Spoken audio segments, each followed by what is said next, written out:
Hey guys, welcome back to Javon Rule 16. I am your host Javon, and today we're back for a brand new benchmark. Not really. Today I'll be just showing you guys how to get Stray running on a low-end PC.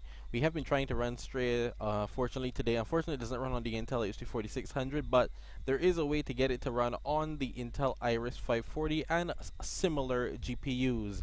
The issue with this one is you need to have Vulkan. If you have Vulkan, this will run. If you don't, it will not. So I'm telling you that right off the bat. You can try to see though.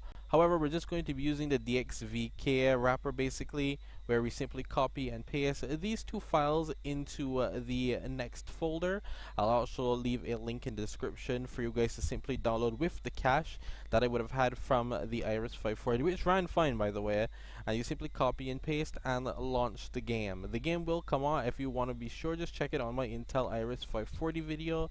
But that's about it. That's all you need to do, and I'll leave that link in the description. Just copy and paste them in, and the game runs. Now, once again, you have to have Vulkan and probably DirectX 12 because it'll be on as well. But yeah, I hope you guys enjoyed that. Don't forget, please leave a like, comment, share, subscribe, and I'll see you guys next time.